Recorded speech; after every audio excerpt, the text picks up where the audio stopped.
श्रीराम जय जय राम. सद्गुरू श्री ब्रह्मचैतन्य गोंदावलेकर महाराज यांची प्रवचने म्हणजे जणू वेदमंत्रच. श्री महाराजांनी प्रत्येक दिवसाच्या प्रवचनाबरोबर बोधवचनही सांगितले आहे. या बोधवचनांचा विस्तार एक तत्वनाम या पुस्तकात लीलया स्पष्ट केला आहे. लेखक आहेत रामभक्त श्री रम भ कुलकर्णी. या श्री रामनाम मंत्रित पुस्तकातील आजच्या बोधवचनाचे अभिवाचन मी डॉक्टर सौ शिल्पा कुलकर्णी तुम्हा सर्व भक्तांना सादर नमस्कार करून करीत आहे. आज दिनांक 8 जानेवारी. आजचे बोधवचन. नामाचे प्रेम यायला एक गुरूंना ते आवडते म्हणून ते घ्यावे किंवा दुसरे नामातच माझे कल्याण आहे या भावनेने घ्यावे. श्रीराम. नामाला स्वतःची अशी चव नाही, अगर गोडीही नाही. नामात सद्गुरूंचं सामर्थ्य असतं आणि नाम घेणाऱ्या साधकाची निष्ठा नामसाधकाचे कल्याण करते. सद्गुरूंचं सामर्थ्य आणि साधकाची निष्ठा नामाला तारक बनवते. नारद मुनींनी वाल्याला नाम दिलं. ते वाल्यानं पूर्ण श्रद्धेनं घेतलं, कोणतीही शंका मनात न आणता घेतलं. ज्यांचं नामस्मरण करत होता त्याचा अवतारही झाला नव्हता, तरी त्या अवताराचं संपूर्ण भविष्य तो सांगू शकला. नामातलं पहिलं महाकाव्य म्हणजे महाकवी वाल्मिकीची आपल्या इष्टदेवतेची भविष्यवाणी आहे. हे अलौकिक आहे. होऊन गेलेल्या किंवा हयात व्यक्तीचं चरित्र म्हणजे इतिहास. त्यावर महाकाव्य रचणे हे त्या मानाने सोपे आहे, पण भविष्य वर्तवणे हे असामान्य आहे. ही देवदुर्लभ प्रतिभा रामनामाच्या निष्ठेतून जन्माला आली, कारण ते रामनाम सद्गुरू नारद मुनींकडनं प्राप्त झालं होतं.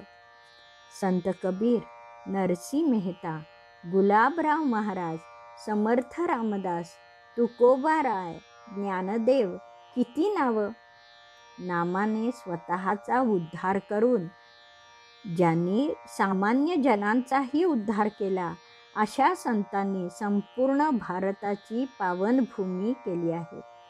असेतू हिमाचल प्रभू रामनामाचं गुंजन हजारो वर्ष या देशात सुरू आहे.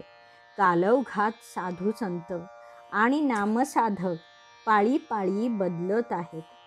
आपली नामाची वीणा पुढच्याच्या गळ्यात घातली जाते, पण नामसंकीर्तन अखंड सुरू आहे. गंगा, यमुना, शरयू, गोमती, नर्मदा, कृष्णा, गोदा, भीमा, इंद्रायणी, तुंगभद्रा इत्यादी पवित्र नद्यातून जीवनासह नामाची संजीवन धारा वाहत आहे आणि सर्वत्र भक्तीचे मळे बहरले आहेत.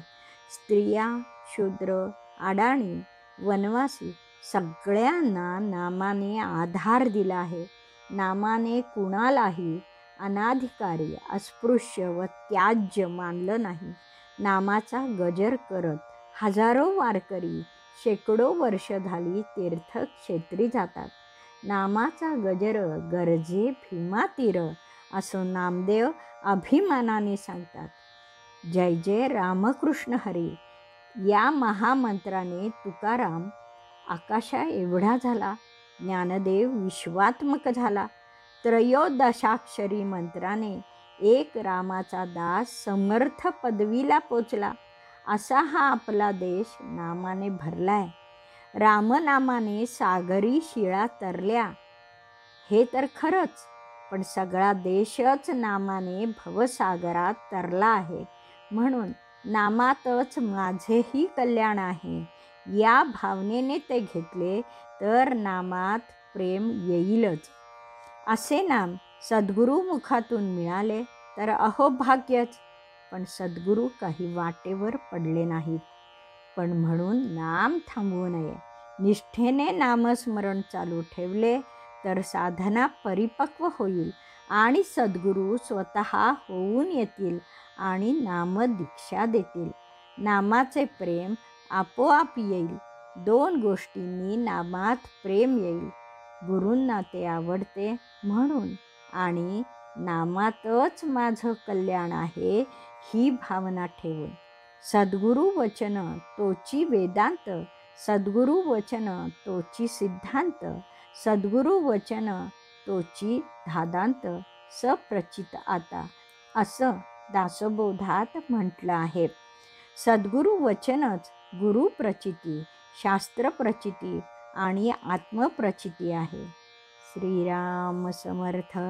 जानकी जीवन स्मरण. जय जय राम.